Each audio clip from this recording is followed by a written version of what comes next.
everybody, I'm Julie Peters, and we are back with Popcorn Therapy, where we talk about pop culture from lots of different kinds of perspectives. And today we're going to be diving in to Ultimatum, Queer Love with Emilee Nimetz, who is back with me, my regular co-host sort of situation here. Emilee, do you want to introduce yourself in any particular way? Sure. Hello, listeners. I'm Emilee Nimetz. I use they, them pronouns. We are finally talking about a queer dating show, so I feel like now's my time to shine. We normally watch these shows and I go, what are those heteros up to? But here we are talking about the lesbians being messy, so yeah. Let me just roll up my sleeves. Yeah, let me just roll up my sleeves and we're gonna get into this. Yeah, absolutely. And it's definitely in the universe of the Netflix dating shows like Love is Blind. There have been a couple of straight ultimatums. They're not called that, of course, but that's what they are. What else? Perfect Match. Like, there's a couple other ones where I feel like I like the Netflix perspective on dating shows for the most part, because I feel like they have at least an attempt to be real people having real relationships, going through real situations. It is a psychological experiment, psychological torture, what they put these people through. But I think there are some pretty human reactions that we get in these situations, and that's what I always find so fascinating to watch. So what do you think about a queer ultimatum? How do you feel like it's different from the regular ultimatum, if you've watched those? I've watched a couple of them. I think there was one of them that I couldn't even get through. It was so boring. But yeah, what are your thoughts about like Netflix choosing to have a queer ultimatum? It's been 2 seasons of Ultimatum Queer Love, and it's been all women. I think a couple of them might use they, them pronouns, but it's generally more on the feminine kind of side. What are your thoughts about that? Yeah, I feel like it is like, okay, how can I frame it? Like, it still feels very heterosexual to me.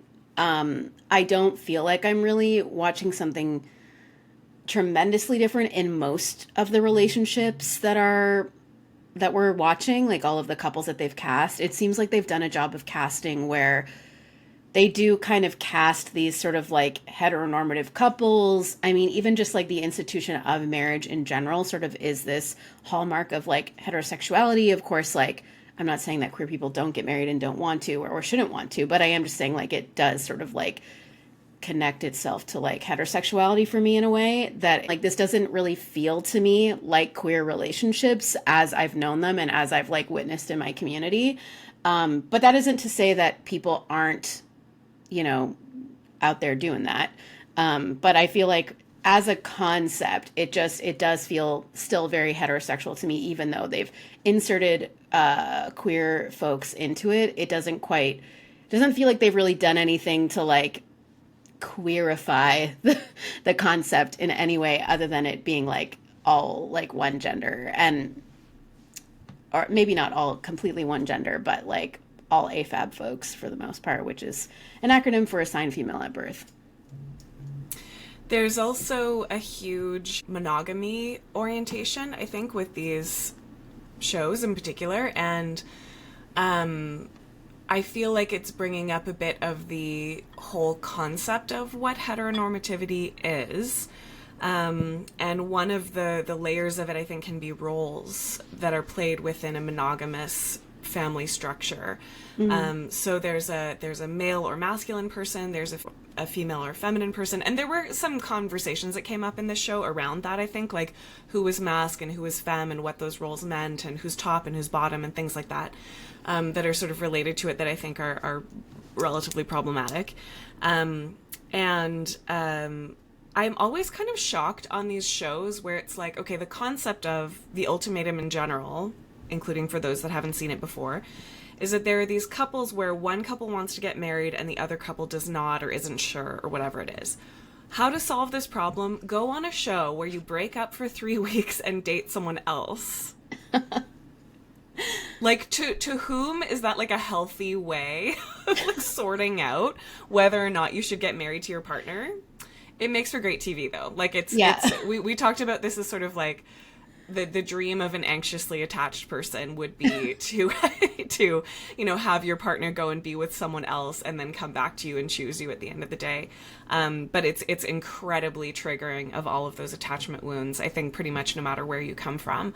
And so yeah, it's this sort of compulsory, like, if you don't get married, you're not fitting into the sort of heterosexual norm of things. If you don't want to have children, you're not fitting into that heterosexual norm. And I always find it shocking that people don't go on this show and have a really clear conversation beforehand around, like, when we're quote unquote exes, which I feel like on the show that's coded as you're no longer obligated to monogamy with your partner.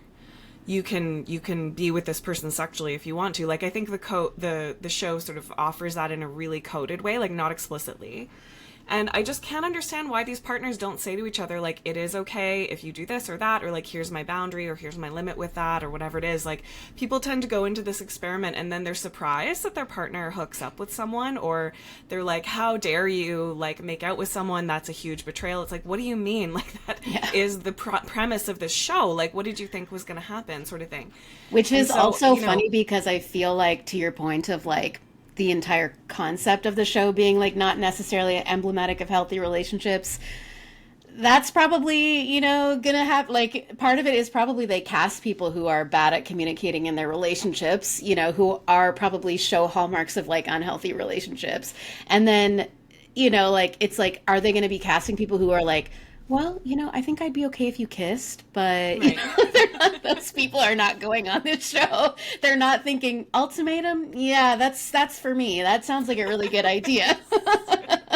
Yeah, I mean, the concept of the ultimatum in general. I mean, I think that for me, like, when I'm working with clients on some relationship stuff, depending on the situation, we work with something that's a little bit like an ultimatum, but I think of it more as, like, you need an ultimatum with yourself, not with the other person, right? So it'll be something like, okay, you need to identify what the need is, and then you need to communicate that need. And you might have some boundaries with yourself where you say, okay, if my partner is consistently not going to meet this need I have, then what choice am I going to make? So rather than, like, you have to marry me or else, it's more like, these are the needs that I have, and I need to make those really clear so I can know whether or not you'll meet those needs. And if you can't meet those needs, what are my alternatives? And one of those might be leaving the relationship if that relationship is never going to meet you where you need to be, or whatever it is. Like, I think that there's a way of working with that concept that is, ethical and fair and all those things. But the idea of, like, specifically, it's traditionally heterosexually a woman who's, giving an ultimatum about marriage, and the man, stereotypically, who wants to just keep going out on the town or whatever it is. And so, the way that it's a pretty old fashioned sort of idea, I guess, to do it that way. And man, do these couples take it seriously, whether queer or not. Yeah. Oh my gosh. Yeah, that's such an interesting point, because you're right. It's like understanding your needs, communicating your needs, and then getting information and then making a decision based on that. It's like that subtle shift in understanding, like, ultimatum, which is like ball and chain, nag, nag, nag, like heteronormativity, versus like a situation where it's like, okay, what do I actually need? And I think that that's really hard for a lot of people in relationships to figure out. Like, that's something that you're constantly reevaluating, constantly trying to understand. And it's like, if somebody is in a heterosexual relationship, let's say, like, take the queer factor out of it, and they're like, what I need is marriage, or what, like, which is maybe you can see as being like, what I need is commitment. And then let's zero in on that more. What does marriage mean to you, actually? Yeah. Like, values there. Yeah. Exactly. And, like, what is that commitment doing for you? Like, is it commitment of, like, monogamy? Is it a commitment that you will, like, work through conflict and understand your conflict styles and not view it as the end of the relationship every time a conflict arises? Like, where, you'll figure those things out, and a commitment to try and make it work. Versus marriage, which does, to me, like, especially in the context of the Netflix show, like, it does feel like this thing that's like this big event that is so important, and if you don't have it, you're a failure, which is, I think, a lot of the time what the culture teaches us, is that, like, marriage, especially in the cis het community, like, that is, for women, that is, like, such an important, like milestone in life. So it's all of this pressure to achieve this event, but you really interrogate that and sort of like examine why. I don't know, maybe like, do you need marriage? Do you want it? Is a party just really fun? Like, who knows? You know, like there's a lot of reasons to have a wedding. And I do think that like a wedding in general is nice. Like it's actually quite witchy. Like, let's be real, Christians and straight people, it's very witchy to be like, I'm going to make a commitment before my community. And here we are going to have this ceremonial exchange of rings to symbolize, like, that's a spell. That's actually 100%. That's a spell what you're doing. Yeah. But yeah, so I do like the idea. And I think that like there's nothing wrong with monogamy. I know like a lot of the time people will say like they watch these shows and they're like, damn, these people would just be better if they learned how to be polyamorous. And I'm like, well, some people, you know, maybe aren't polyamorous, and that's fine. I mean, like, God, maintaining one healthy relationship is so hard. Like, I'm like, having more than one, I'd be like, how? But some people are into polyamory, so whatever. But yeah. Yeah, so famously, my husband and I have a contract that we signed and wrote together before we got married, right? For exactly the reasons that you're saying. Having children was important to me, marriage less so. Marriage was quite important to my partner, and so I was like, yeah, I could do that, like if that's something that's important to you. It's sort of like a Bridget and Kyle situation. I was like, yeah, cool, that could be fun. And then when we got into what it was going to be, we spent some time writing down like, okay, what does this mean to us? Like entering into this commitment, what are we promising exactly? Because I think that idea of promising you're going to love someone forever is just that you just don't know like how it's going to feel or how it's going to go. I think you can promise to, you know, choose to act with love. You know, you can choose love as a verb sort of thing. But you just don't know how you're going to feel and what kind of ups and downs you're going to go through in your marriage. And so we wrote that contract down and really clearly, you know, these are our goals. These are the things that we're agreeing to, you know, we're going to do this and not that or whatever it is. And that's been very helpful for us. And then when we did get married, you know, me being me, witchy feminist, I did want to create the marriage as a kind of spell or ritual and, you know, chose an officiant who would understand that. We did our land acknowledgement. We did a little like, actually, it's funny because our 5-year wedding anniversary is coming up on Friday. And as it happened, Grant, my older son, we were looking for something and found our wedding video, and he really wanted to watch this wedding video because he was in my belly at the time, and he was like, oh, there's Uncle Zach and there's Grandpa, and you know, he wanted to kind of see what it all was. And so I was getting to watch, you know, the choices that specifically I had done a lot more sort of managing around what I wanted the wedding to look like and so on. But there were a lot of those sort of witchy moments of like, we took a moment to acknowledge who wasn't there, you know, like the babies that we'd lost and the grandparents that couldn't be there and so on. You know, there was like a moment of silence for that and so on. And, you know, I had written the vows because the traditional vows just don't resonate for me. And so I had written vows that were very simple. It was something like, I promise to choose you and for us to be family together. It was something like that just like it resonated for me, it felt right for me. And so, yeah, for me, it was an interesting process in thinking about how do I want to do this in less of a patriarchal, heteronormative kind of way. Yeah, so the other piece in what you were saying, too, that I think is also interesting is that the concept of monogamy is not as simple as people often think of it as, right? Like, I feel like it's kind of a spectrum. And so for some people, flirting is breaking the boundaries of that relationship, right? For some people, having a crush is not allowed. For some people, you can crush and flirt and maybe even kiss, and it's not considered breaking the boundaries, right? So I think what's so interesting about not necessarily polyamory only, but all the various forms of non-monogamy is that in a way, I think people who are monogamous often take for granted that everyone knows what that means, like what the rules are for that. Whereas when you're in any version of non-monogamy, you have to sit down and say, okay, where are the lines drawn? And they can be drawn really, really close to home, right? They can be drawn with like, it's just you and me, like we're only going to be having sex with each other, and, you know, flirting is fine or crushes are fine or, you know, whatever it is. And so I think bringing that mindfulness to it is quite important. And I feel like the usefulness of non-monogamy it's just that mindfulness, right? It's thinking about like, okay, what does monogamy mean to me? Why is that important to me? What do I need from that, right? So if you can have that mindfulness of, well, who am I to you? Like, where do I stand with you? Like, if you were to have feelings for someone else, what would that mean for us, if anything?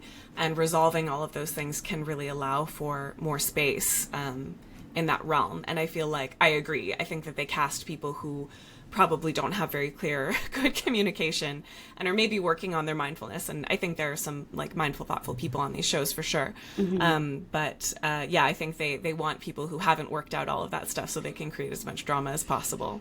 Totally. And okay, one thing that just reminded me of that's like kind of funny. There's this like ongoing joke online about like what is considered cheating, and it's like your boyfriend shared a subway car with a woman, that's cheating. Like, it just seemed like the most extreme.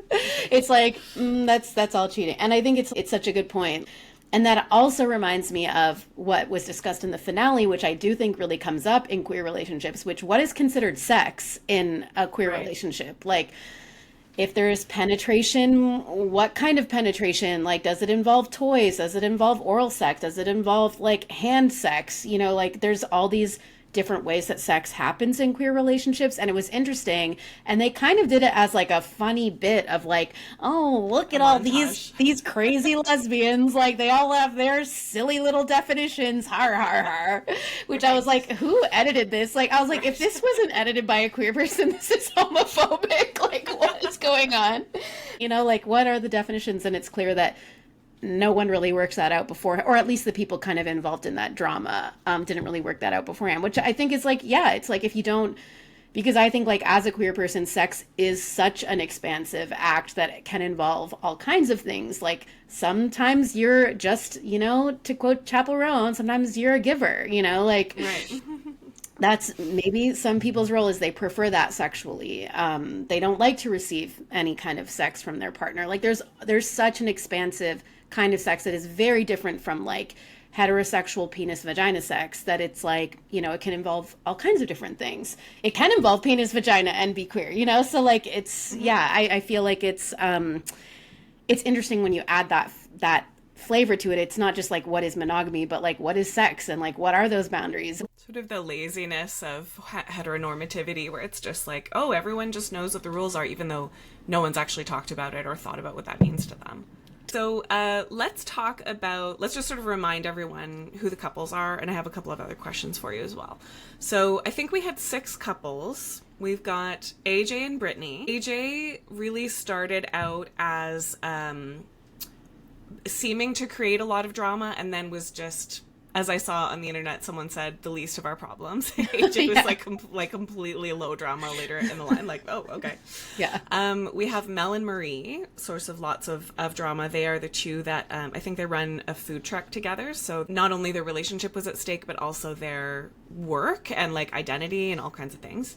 Then we have Magan and Dayna, and they were one of 2 couples where the white or white passing, I mean, I don't really know what their story is, but the white part of that couple was saying, we need to get married, and the racialized person whose family isn't accepting of their relationship, that was sort of a conflict. So there was an interesting piece with Dayna and Magan and Haley and Pilar, where that was the issue, is that, you know, your family's not accepting of our relationship, but I want us to get married anyway, which feels very colonial to me. Yeah. You know, it's sort of like, okay, you know, and there were lots of interesting conversations that went throughout there.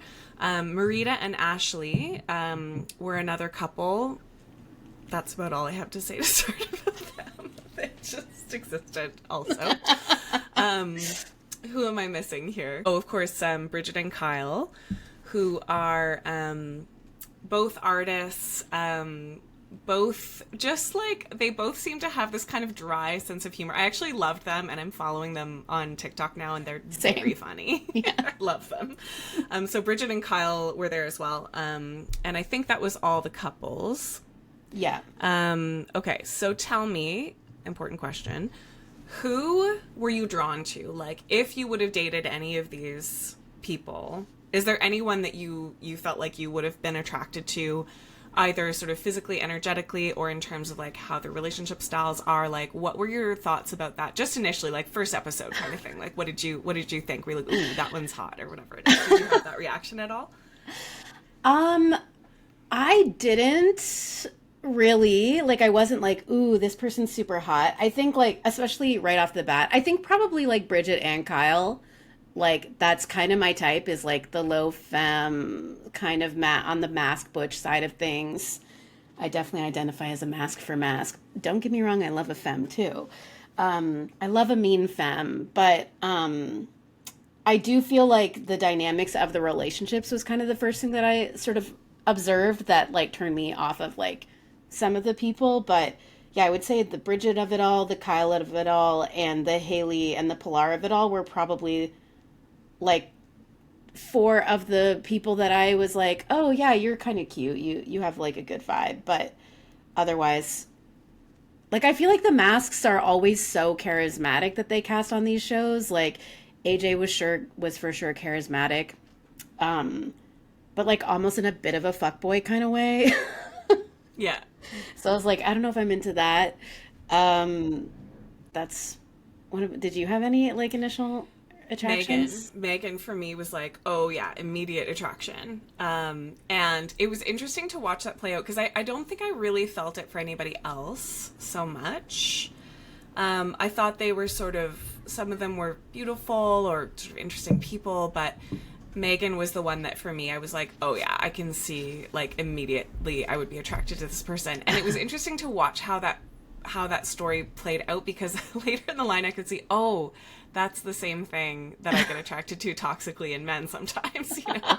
It's sort of like this intensity, right? And a little bit of this like volatility, you know, there was sort of a little bit of fire that would come up that was actually maybe a little toxic. And we can get into this a little bit more, but I feel like the Magan Dayna relationship is like I worry for them. Like I just feel like there might be some issues kind of coming on both sides. So it was interesting to me to kind of notice like, oh, it's Megan for me, and to see how familiar it continued to be as I watched Megan's behavior throughout it and stuff, including the avoidant withdrawal, like the full rejection and pullback that happened with Haley. I was like, oh my God, no, I'm getting like this is like I feel this, you know.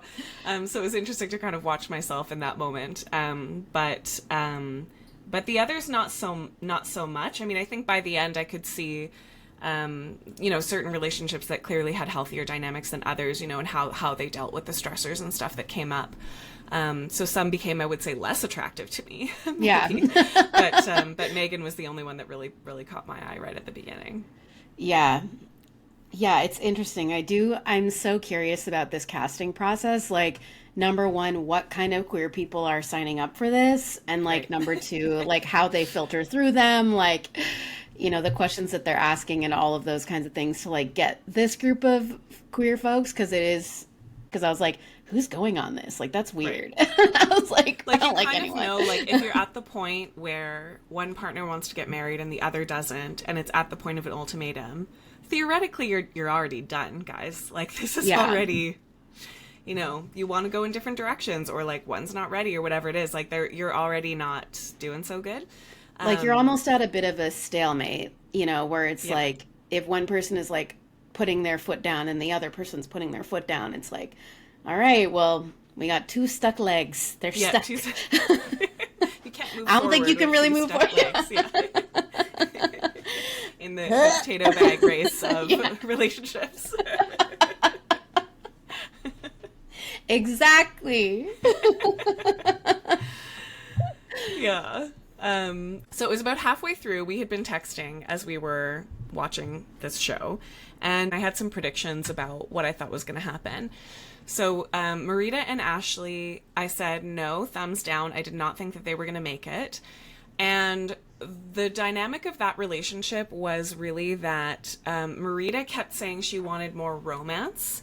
And I was having a hard time kind of reading exactly what she meant by that, because there were times where she would kind of say, like, we can't be in this roommate relationship. Like, I want to feel more romance with you. Like, did she mean sex? Like, was she talking about, like, I need more sexual passion. I need more of this kind of, like, to feel like this is a romantic rather than a friendly relationship. Like, that wasn't really gotten into. And she was oddly paired with Brittney at the choice ceremony, which shocked me because I thought Brittney, well, I suppose I should say Brittney was so beautiful, like very, very attractive woman. And so I was shocked that she was like picked last with Marita, because I was like, what do you mean none of you want to be with Brittney? Like, that's insane. And she also seemed cool, like nice and not super high drama. Yeah. Even when AJ was pulling out some things and Brittney was just like, yeah, that's AJ. Like, she's really charismatic and everybody loves AJ as soon as they come into a room. And like, I know that about her and I'm not threatened by that. Yeah. I thought that was kind of cool. Like, she just didn't play into the drama that was coming up in that moment. But I thought Marita and Ashley, it was so clear that they just wanted different things. And when they had that meeting with, I think it was Ashley's family, like her sister and stuff, they were just so gently trying to say, like, so you guys shouldn't be together. Like, we love Marita, like, we appreciate her, but, like, it is clear that this is not for you guys. Like, no, just, like, let it go. This isn't going to happen. And so it was interesting to me how that played out because, obviously, spoilers ahead, but what happened by the finale and then the reunion is that Ashley said, I love you so much that I want to let you go because I can see that I'm not the person for you and you continue to say I'm not the person for you and that I can't meet your needs. And I can see that I can't. It's not intuitive for me to offer this romantic thing that you're asking for. Sidebar, Ashley was severely abused in a previous relationship, so we didn't get super into that, but she obviously would have had some relational trauma going on there that would be playing in. And Marita, I mean, we forget that these people are 25, you know, like their prefrontal cortex is barely developed. Like Marita wouldn't have an awareness to be able to say like, okay, let's work through your relational trauma in your last relationship, like at 25. Like it just didn't make sense. Right. Mm-hmm. But man, was Marita ever bitter. Like it was odd how much they stayed enmeshed. By the time of the reunion, it had been a year later and they'd like dated or had they dated, they couldn't agree on whether or not they dated or who had cheated on who, and maybe someone was lying about someone else cheating, and like Marita actually shouted like, I hate you, you know, like this with this vitriol. I was kind of surprised how bad it went, but I was correct that relationship did not last. Yeah. Yeah. You know, it was interesting because I do get this sense from Marita. It's not like confirmed or anything. This is pure speculation based on her vibe. But she gives me like real like Disney adult kind of energy where it's like she seems like she wants her. She seems like she wants her. Yeah, she wants her girlfriend to like propose to her in the Cinderella's castle at Disney World. You know, like she wants a grand gesture. Is like how I interpreted it because of when Brittney cooked for her, she was like, see? And I feel like if you're in a situation where you're talking to someone like, oh, you're so much better than my partner, it's like, that's really bad. Like, I don't know if you can really come back from that. But what was interesting is Ashley was the one who gave the ultimatum, right? Like, right. And, yes. And it's so interesting because I feel like that dynamic kind of flipped in terms of how it normally goes. Like by the end, Ashley was like, wait, this isn't right for me. Like, I think that was like good intuition on Ashley's part, but it was like kind of hard to watch actually when they got back together at the union and she was screaming like, I fucking hate you. Like, I was like, whoa, like that, it escalated. And I was that like, got so bad. It got so bad. I was so glad that Ashley was like not in that situation. And I was glad for both of them, but I was like, ooh, like it did feel a little bit like Marita was kind of like, I've got dirt on Ashley and everyone's gonna fucking hate her. And then it was like, I think everyone hates you now, actually. Like, yeah. I don't think she was pretty sweet throughout the show, and then you were just like, oh my goodness, like you really mad. And I felt like too when they had their whatever you call it, like where they had their proposal or non-proposal or whatever it was at the end, and Marita shows up in a full wedding dress, like full wedding dress.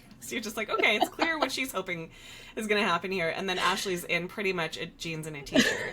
And you're just like, okay, like you can see it right there, right? Even that, it's just like, that is their personalities. Like Marita wants this big, fancy, beautiful, like, maybe expressive to other people kind of thing. And Ashley's just a little more toned down. Like maybe that's just who she is. Mm-hmm. Maybe there's some trauma associated with it. I don't know. But as you say, if somebody is like that Disney adult that wants to be proposed to in Cinderella's castle, like some people are going to love that and some people are going to find that totally exhausting. Like that's just not going to be for them. That being said, there was a moment when Brittney handed Marita a fork.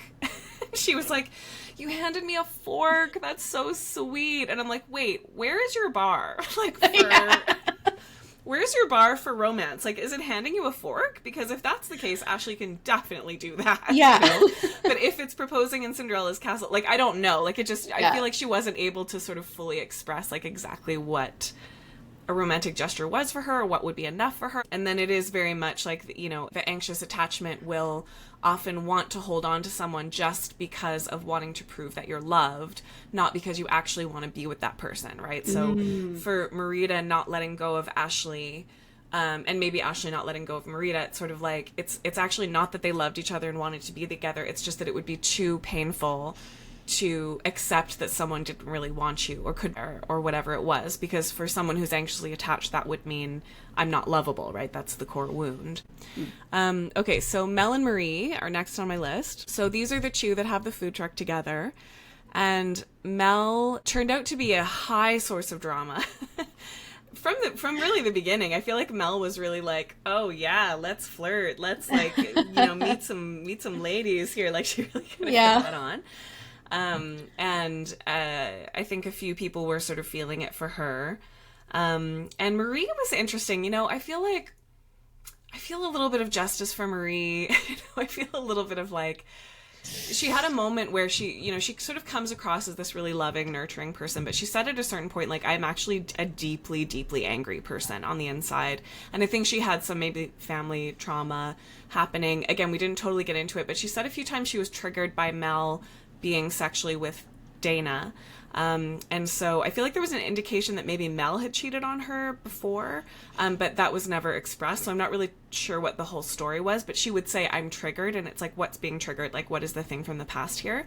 So Marie actually became more interesting to me as the show went on. And I kind of, not that I related to her exactly, but I feel like I really empathized with her. Like, I could see how much pain she was in, and I could see how bad Mel was for her, and how much I wanted her to be able to get out of that relationship and that life, and like create a life for herself that mattered for her. I feel like she was someone that, Mel pointed this out. Like, to be fair, I think Mel could see this quite clearly, but I think what she was doing is like, I will go along with whatever you want in order to keep you in my life, which is, again, the anxiously attached impulse to sacrifice the self in exchange for connection, which a lot of us do in a lot of different ways, anxiously attached or not. And I will erase my personality in order to be your personality, right? So like, it didn't sound like Marie was super passionate about this food truck thing, but that had become her life and all of these things. So I was really rooting for her to get the hell out of that relationship and kind of build herself up, which can take time. And she was not happy at the reunion. There was actually, I saw on Instagram, there was a funny lineup of like everyone's outfit poses or whatever, and like, smile, smile, smile, like everyone's smiling, beaming, looking great. You come to Marie and she's like, "I'll kill you." Face, just furious. Like, she came with so much fury. And I was like, thank you for being real, thank you for being someone who's bringing like the real emotions that come up with all of this. And like, I appreciate Marie rather. I think she had a tough time. And Mel is another story. But yeah, tell me what you thought about Marie and Mel.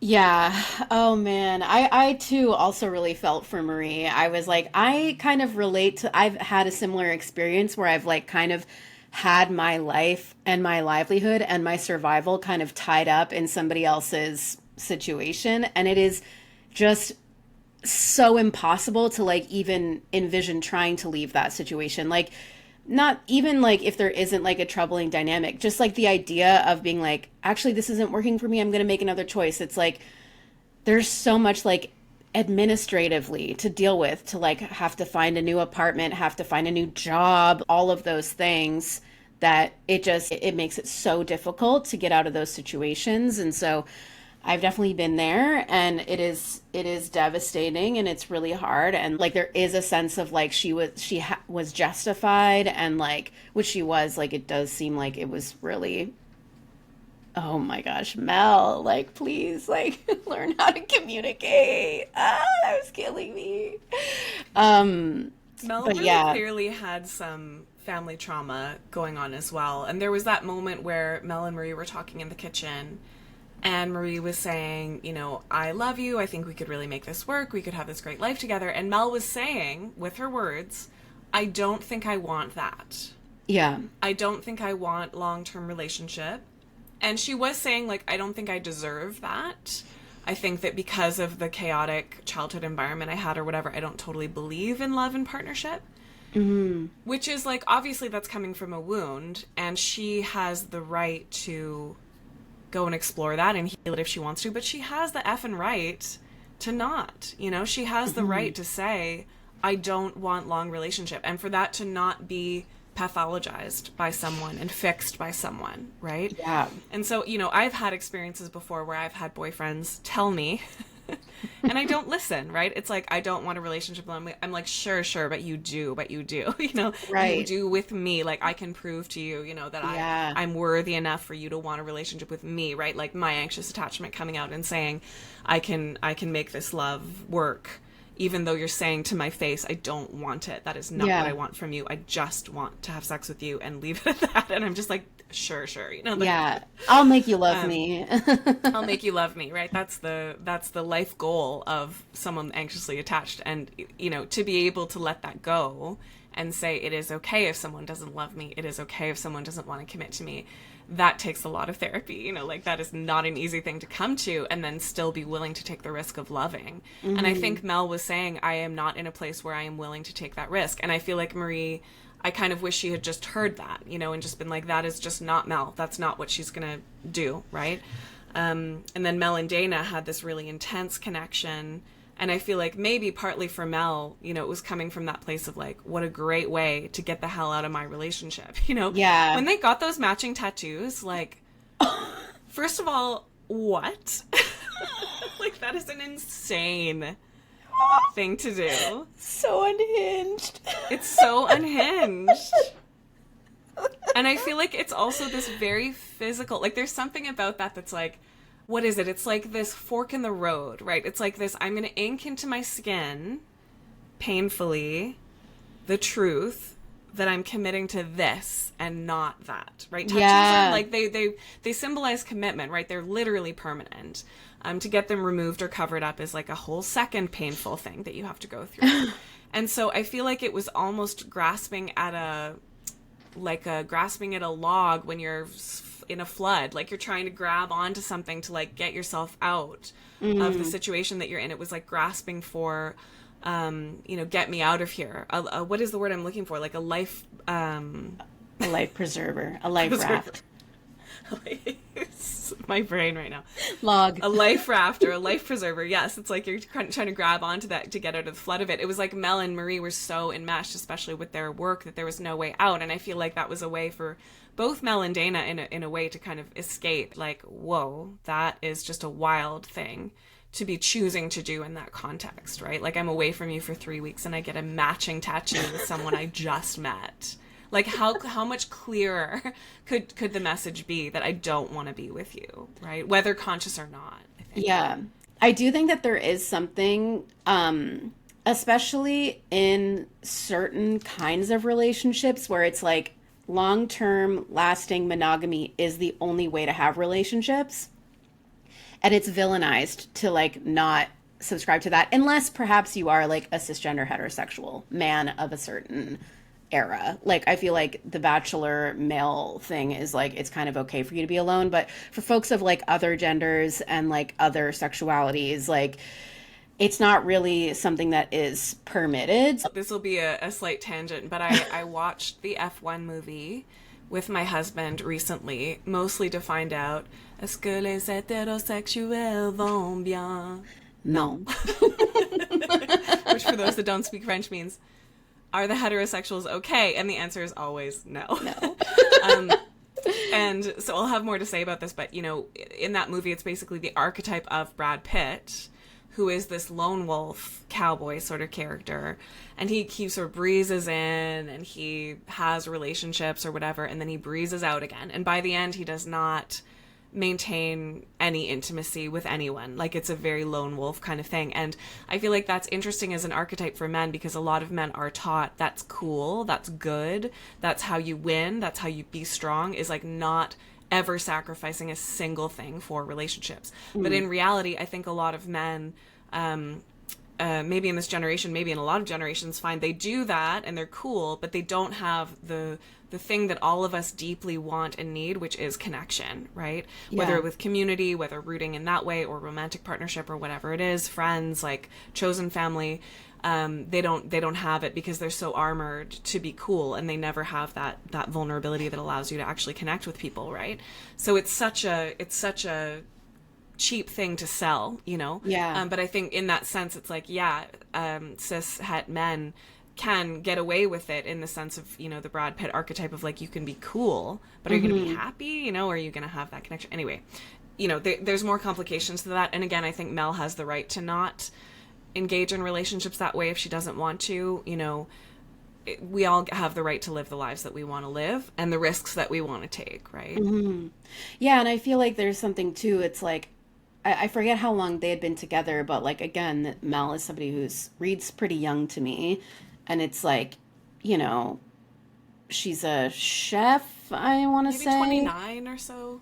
Yeah, I think like just she's like late 20s. Late 20s. Like, she still reads so young to me that I'm like, you know, maybe she kind of looks at her life at a different timeline than somebody like Marie, who, again, I don't know how old Marie is, but yeah, it's like, it's okay to not want to do those things and to not want to have long-term relationships. Like, there are other ways to get that deep, fulfilling love. It can be through community, through friendships, through like non-monogamous, you know, casual or serial monogamy, you know? I mean, maybe that's the way that you want to do it. Like, there's so many ways to do it.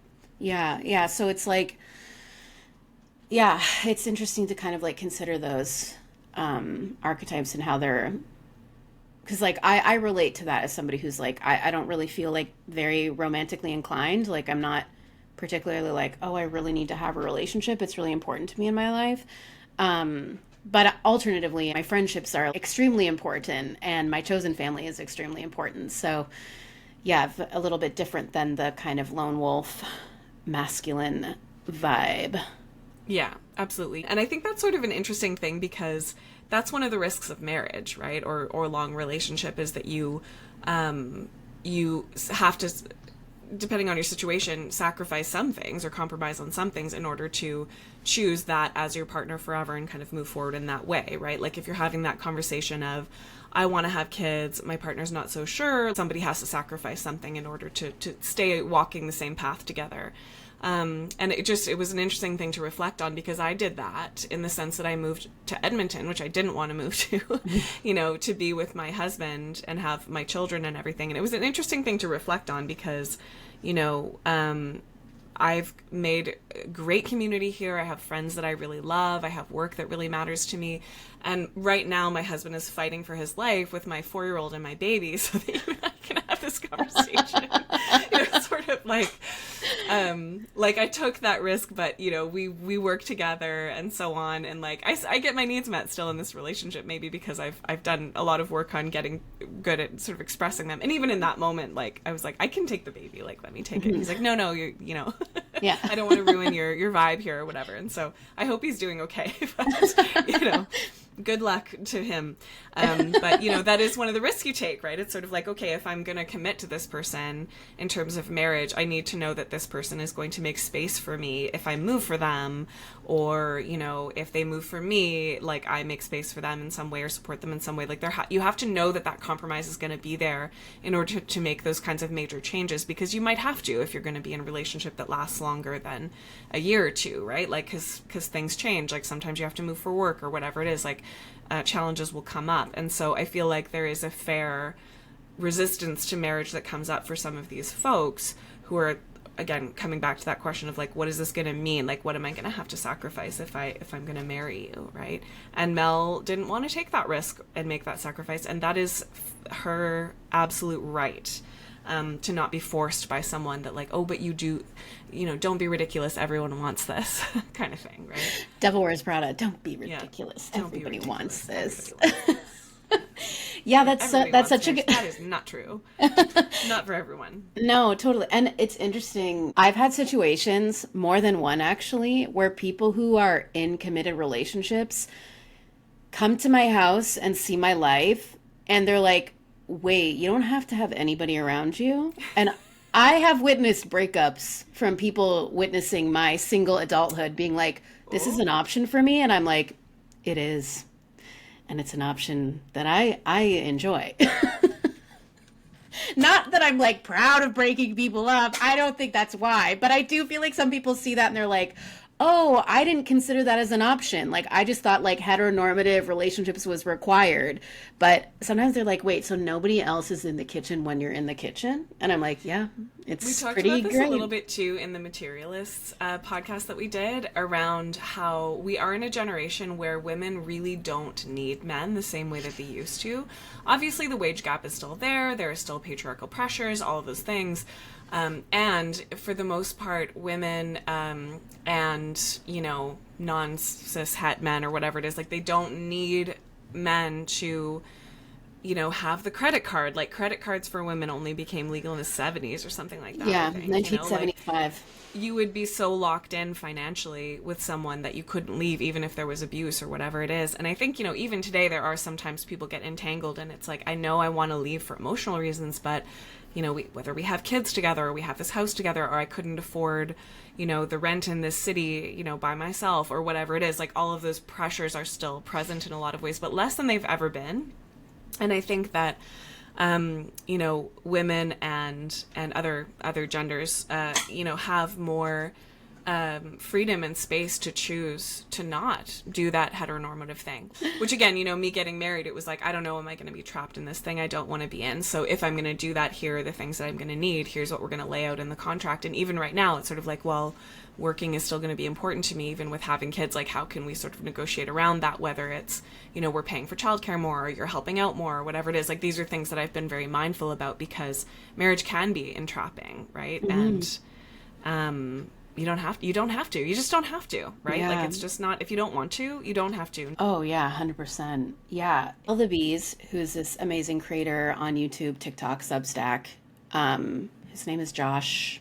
I don't know his last name, but Tell the Bees is his handle. And I love him. I follow him for like all kinds of like cultural commentary. And he was talking recently about the role of like women changing and women not needing men and all of those things. And he had some really interesting insights. It's just like, basically what it comes down to a lot of the time is like, yeah, if you're unhappy in a partnership, if a partnership isn't giving you what you need, regardless of, you know, the gender and the heterosexuality or not heterosexuality about it, it's like the reality is like you can choose. A lot of the time, for many of us, have the privilege of choosing to not have that situation. It's not compulsory. So it's like, yeah, it opens up a lot of like what the possibility of what a life looks like, you know. And you know, I think especially in this show, when it's queer people, when it's like, you know, I think what I'm looking at and what I'm seeing is like, you don't have to do this. Like, part of me is just like, blink twice if you need us to rescue you. Like,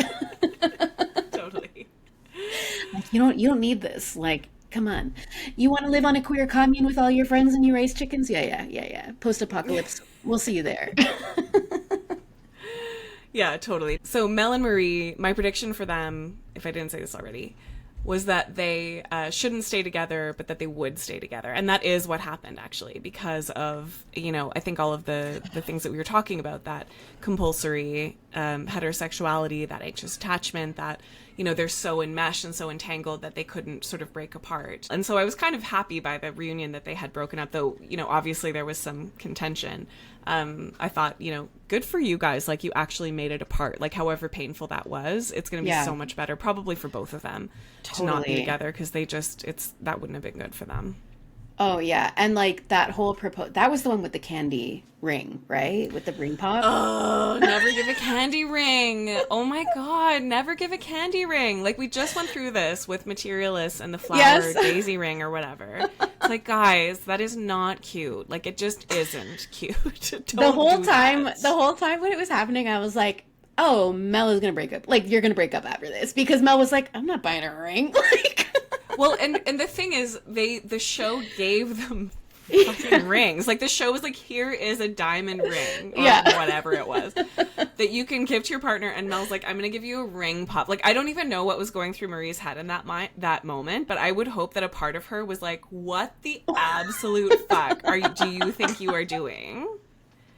Because, and I definitely thought in that moment she was going to be like, I don't want to get married, but let's stay together, ring pop, you know, which is like not okay. But then also, she was like, also, here's the ring that like they gave me and I have no investment in, you know, it's just like, if there's a ring pop, run the other direction. No, we're not doing ring pops. You know, if anything, they can go to our dens and get a bunch of rings that'll turn your finger green. That is better than a ring pop.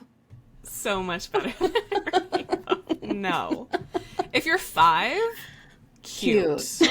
If you're an adult, no. No. It can't be witchy if it's going to dissolve in the rain. No. That is not a witchy ceremony with that sugar. No, it's not. No, that's impermanence. It's literal impermanence. Yeah. It's a consumable. It's a literal consumable. You want to consume. I'm going to eat it, and it's like that's where Mel's at, right? It's like, I want to consume this experience and be done with it. Like, I don't want this to stay on my finger, right? But what I do want to be permanent is this tattoo that I got with this other person. Exactly. Like, that gives you all the information you need, Marie. Yeah. Sometimes the red flags are red signs that are neon, and they're shooting and they're saying, this is a red flag. It was a red ring pop. It was red, girl. It was red, bro. It's gonna stain your lips and your tongue and your teeth. Marie's like, thank you, throws it immediately in the garbage. Yeah, this is garbage, actually. Just some trash. Absolute trash. Anyway, okay, let's talk about Magan and Dayna. My prediction for them was that they were going to try, but that they would break up before the reunion. I thought they were also ones that it seemed like the way that they were connected with each other was that they were going to continue to be together. But the way that I felt about that relationship was that it felt like a cult to me. In the way that I think it's really interesting to think of a family as a cult. You know, that has its own rules, spoken and unspoken, you know, you're not allowed to leave, like all of these things. Like, I think families really have cult dynamics a lot of the time. And there was something about Dayna and Magan together that really felt that way. It was a huge turnaround to see the way that Magan and Haley were together. It was clear by the end they had fallen in love with each other. Like, that was not... it wasn't false. It wasn't just a friendship. Like, they were in love. Like, not like, oh, I love you like a friend, but like, I am in love with you. Sexually, romantically, all of those things. And then as soon as Dayna sort of came back into the picture, Magan retreated back into, I'll do anything for you. I'll say anything for you. I'll believe anything for you. I'll feel anything for you. But, you know, by the reunion, they were together, happily, beautifully together at the center, you know, of the couches.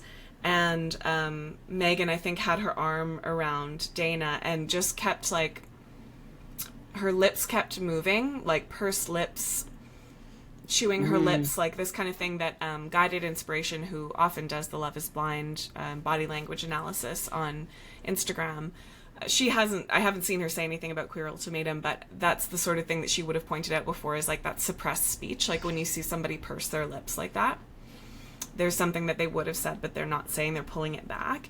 And so, you know, it was a little disturbing to see them still together. I had hoped that they, like Mel and Marie, would have kind of figured it out and broken up by that point. I think they probably still will. I hope they do, for their sake. Like, I think maybe especially for Megan's sake. I think that's a really unhealthy relationship. And I think you could see it in her lips. And I think you could see it in the way that, you know, she was telling Haley, I'm not in love with you. I'm not in love with you. Which, I mean, I don't know if that was true or false, but like, oh, what a betrayal. On the other hand, I think Haley and Pilar handled that situation extremely well. Yeah. But how painful for Haley. I think she has more secure attachment than I do. Like, I think in that moment I would have been like, you know, when Magan said, "I'm not in love with you, Haley, like this isn't a thing, forget about it," Haley was able to be like, "I think you're speaking for Dayna, like I think you actually do have these feelings for me and I trust that." I would Yeah. have been like, "I'm unlovable. You've Yeah. remembered that I'm unlovable. Like you've just realized that I'm not worth it, and like it's all my fault and my problem." And I would have just gone Yeah. into like a shame spiral. It wouldn't have occurred to me that like maybe you are saying this because you're trying to preserve your other relationship, and there are survival things associated with that, and you know, Hmm. to think more deeply about that. You know, Magan has this difficult relationship with her family. Dayna is one of the white partners that's trying to say like, I don't care what your family thinks, you need to marry me anyway. Yeah. And so Dayna would be maybe Megan's only family, right? Only connection. Like if she were to lose Dayna, maybe it would feel like she would lose everything. And so Yeah. from a survival perspective, she had to do whatever it took to keep Dayna in her life, which she succeeded at, but at what cost, right? Oh, yeah, exactly. That's my exact read on them as well. I definitely was expecting them to be, or not expecting them to be honest. I do think like when I saw that dynamic come together, I was like, oh, they'll probably still be together. It's something that I feel like I see in this show specifically happen time and time again, in the different seasons, the straight ones and the gay ones, where it's like there, it almost feels like a stubbornness. Like it almost feels like the ego of the relationship, not just the individuals, but the ego of the relationship wins out over what is right for, and good for anyone.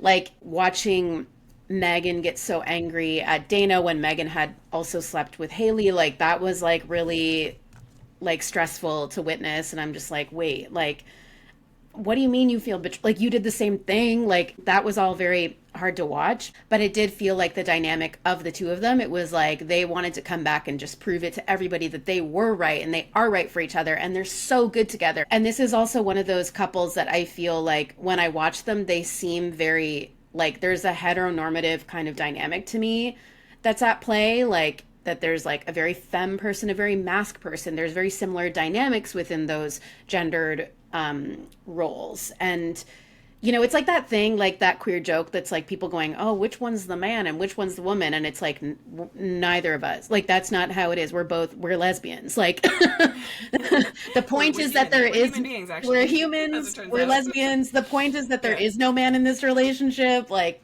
that's what.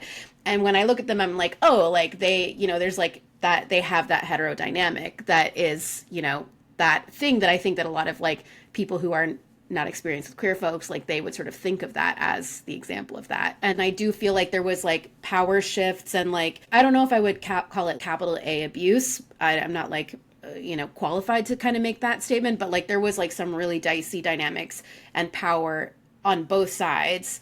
You know, Dayna was saying like somebody said to her, I think in the dating round, oh, so you want Magan to choose you over her family? And she recalibrated and was like, no, I want her to choose herself. And I'm like, if Right. that's not the most white supremacist girl boss shit that I have seen, that's just like, fuck her family. That's not, you got to choose yourself, girl. And it's like, no, no, no. Like, this is a complicated thing. You need to hold that nuance. Like, it's not easy for her to just do that.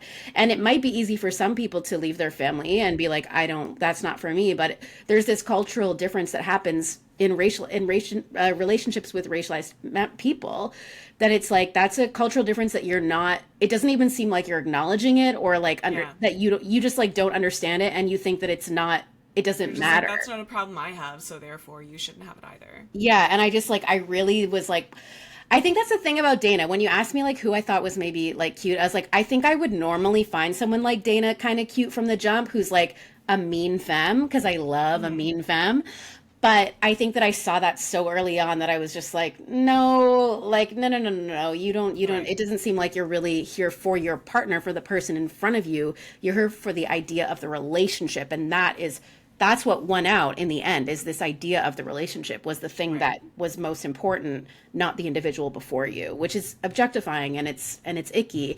And then, you know, for Magan to go then to date someone like Haley, who I agree seems to have like such secure attachment and like is, you know, went through some growth of her own as well, but like that I think showed her this like different, you know, way that relationships, specifically queer relationships, can be. And yeah, I do feel like it was sort of like an ego thing that kept them going And might be one of the reasons why they stay together for a long time, because they don't want anybody to think that they failed or whatever. I actually learned that in school, that a narrative can keep a relationship together.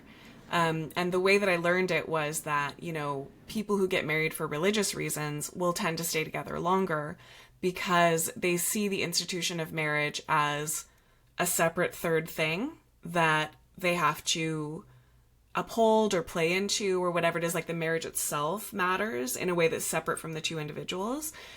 Take from that what you will. And again, I think that, if you can have mindfulness about that and think about what does it mean to you, I think it's useful to think that the relationship between you and me is a third thing that we both have to nourish, that's separate from us as individuals. I think that that's helpful. Yeah, yeah, totally. It is important to kind of understand the relationship that way. I think, like, even if you were sort of like mildly Christian in the 90s, like, I think I know people of my parents' age who stayed together because divorce was still kind of had a bit of a, shame around it. Yeah.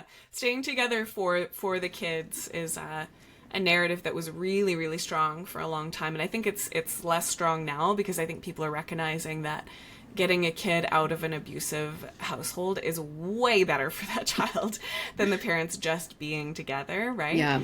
So there's a lot of nuance to that, and I feel like people can let go of that narrative a little bit and choose to leave a relationship if it's not healthy for them for whatever reason. But those narratives are powerful, right? Like, a lot of the time people will sacrifice to them, to the altar of heteronormativity or whatever it is. Totally, yeah.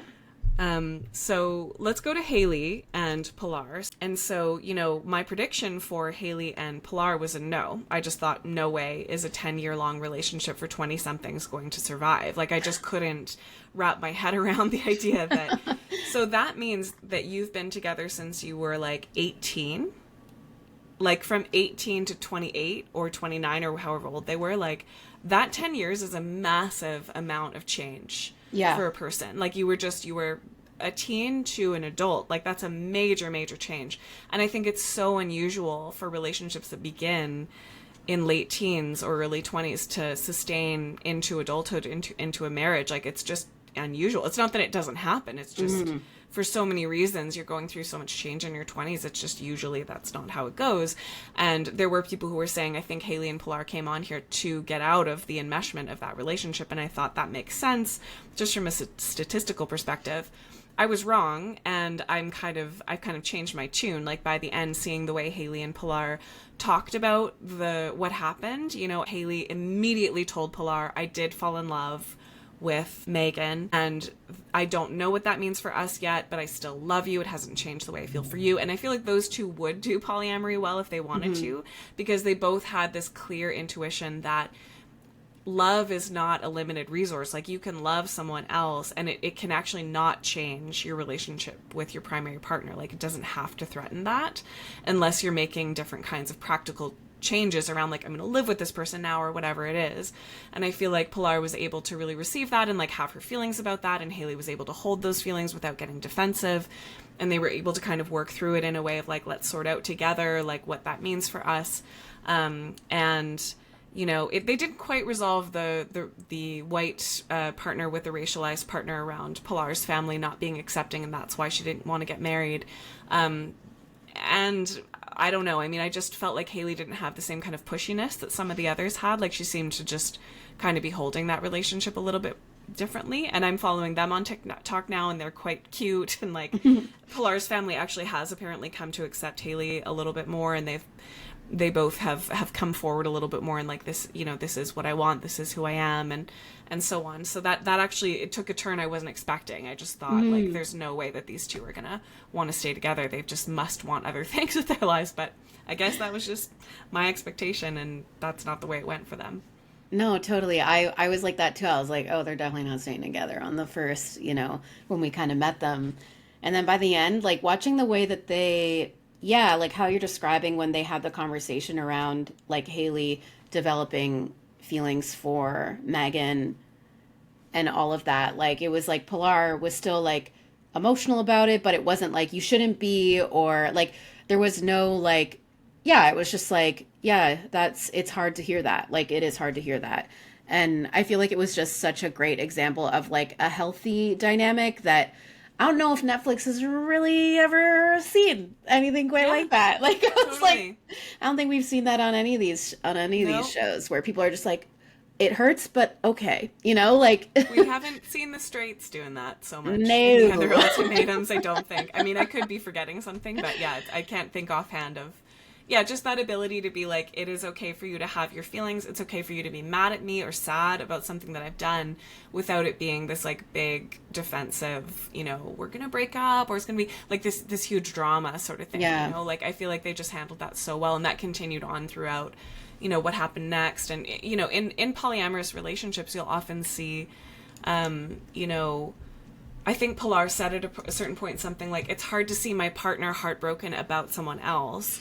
And that's, you know, compersion is sort of wanting your partner to be happy and wanting your partner to have experiences, you know, this sense of like, please go, and I want you to be happy. I want you to have this. And it can come along with, you know, I'm so sorry that person hurt your feelings. Like, I care about you so much, and I want to be able to hold you in this romantic heartbreak that you're having. Like, what a different concept, right, to the heterosexual norm that would say, if you have any feelings at all, if you ride the subway with someone else, like, that means that you don't love me anymore. That means that you've betrayed me.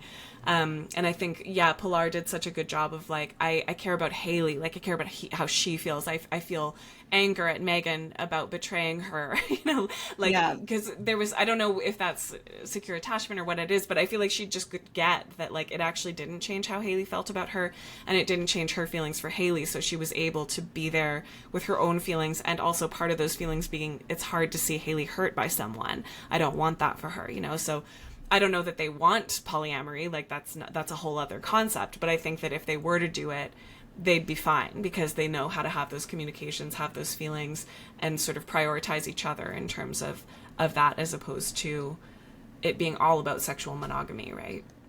Totally. And I feel like what I saw in that too was like she really saw Haley as a person that she loved, like instead of an object, and that object being my partner that belongs to me or I belong to them. Like there, it was like, this is a three-dimensional person, and I love her, and I hate to see her hurt. Like, that's a queer relationship to me. I'm like, that's people, you know, like, to me, when I see that, I'm like, that echoes a lot of what I've seen in, because like I haven't really had a long-term relationship. Like, the only long-term relationship I've had has been with a man. And heterosexual seeming, not that it is entirely because of my transness, but, you know, especially at the time. But that's kind of how I've witnessed like a lot of deep queer love in my community, is through that way of really seeing the other person for who they are as a person, and not just playing lip service to that concept. Yeah, absolutely. That feeling that there were certain queer relationships on Queer Ultimatum and like quote unquote straight relationships on Queer Ultimatum, like in the sense of, yeah, who's performing the heteronormativity and who is actually expressing the queerness in their relationships, right? Totally. So yeah, my other two were pretty simple. AJ and Brittney was a yes, and it was a yes. Bridget and Kyle was a yes, and it was a yes. Like, it's just pretty standard. You know, I feel like with Bridget and Kyle, yeah, Bridget is even funnier on TikTok. I feel like they must have cut out a lot of her humor because she has a very, very dry, sarcastic sense of humor. And it may not have come across super well, like, in that context of that show. But watching her on TikTok, you're like, oh, you are hilarious. Like, you are so funny. And Kyle, too, is like, there's this whole video. I still don't know if it was serious or not, but Kyle making a breakfast that's, like, disgusting hot water on, like, wet frozen berries and like yogurt, and then like 8 million powders and like, the powders flying, and just being like, I eat this 6 days a week. And in the comments, people being like, what do you eat on the 7th day? Like, you have to tell us like what you eat on the 7th day. And there was a video that I saw too, where Kyle was there was a comment that was saying like, you're so autistic. And Kyle was like, let me do this autism test in front of you on the computer to show you that I'm not autistic. It's like, not you doing an autistic thing to show you're not autistic. You know, it's just like... And I mean, I don't know. Like, is it neurodivergence? Is it like hilarious satire? Like, I don't care. Like, it's perfect. I love it. Yeah, totally. And I do feel like the Bridget and Kyle of it all also resembles like queer relationships that I've seen before. And I don't know if they so much were like, let's get married right now, as it was just like, maybe they just need to move in together.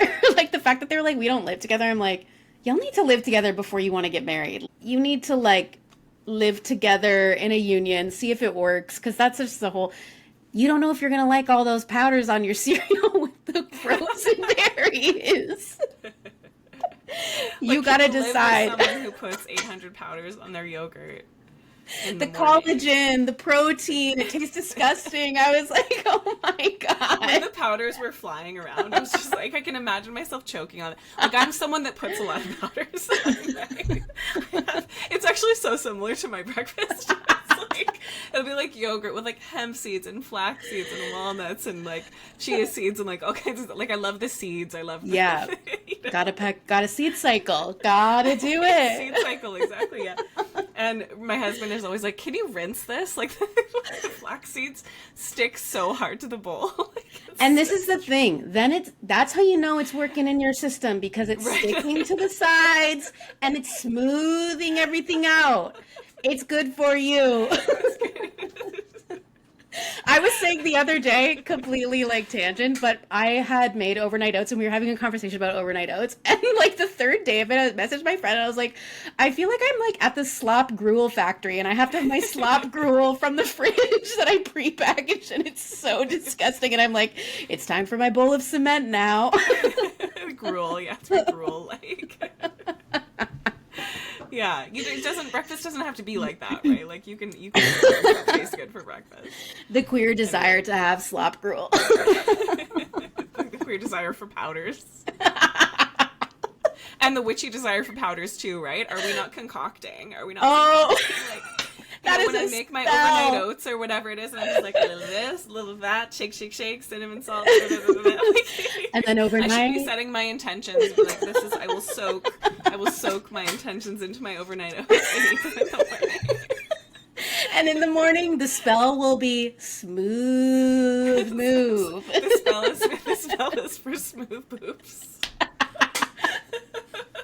That's just the whole spell. It works. And it works. And that's why witchcraft is real. It's all about digestion. It's all about the microbiome, guys. We gotta get the Set the biome. intentions for the microbes. Get the microbes to cast the spell for you, and they'll give you anything you Yes. want. The cult of the cult of the biome. cult of the microbes inside of your digestive system. They're like, we hail the flax seeds. They love the flax seeds. So Kyle is onto something, really, right? Truly. Like, autistic or not, like, Kyle knows what's going on. Yes. That's the queerest breakfast if I've ever seen one. Exactly. So on that note, thank you as always, Emily, for bringing your queerness to this show. Thank you for your service. You're welcome. And we'll come back with whatever we watch next. Thanks, Thanks, Emily. Bye. So thank you, as always, for listening to and maybe watching our Popcorn Therapy. My name is Julie Peters, and I'm a counseling therapist and a witch, as you heard a little bit about in today's episode. And I love to do these episodes to think about these larger concepts that we work with, whether in therapy or just in life or whatever it is. So feel free to send your recommendations. We'd love to know what you think. So don't forget to like and subscribe. And also, if you want to send the show a tip, you can do that at juliepeters.ca/tipme. A couple dollars is awesome. If you want to send $50 or more, I'll send you a little mini tarot reading.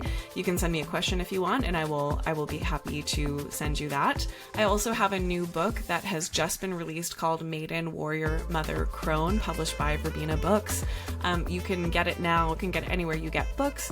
And it's storytelling, working with the archetypes of divine feminine figures, so goddesses and figures from folk tales and stuff like that. It's like before there was pop culture, there was mythology. That's sort of what it was. I'm so proud of this book. I want everyone to read it, and I want everyone to also read the second in the series, which is coming out later this year, so in time for the holiday season.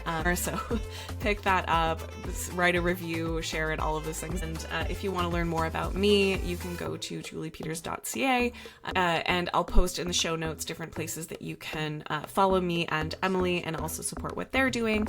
So thank you as always for listening. That's the most important support that you can give. Share this with a friend, and we'll catch up next time.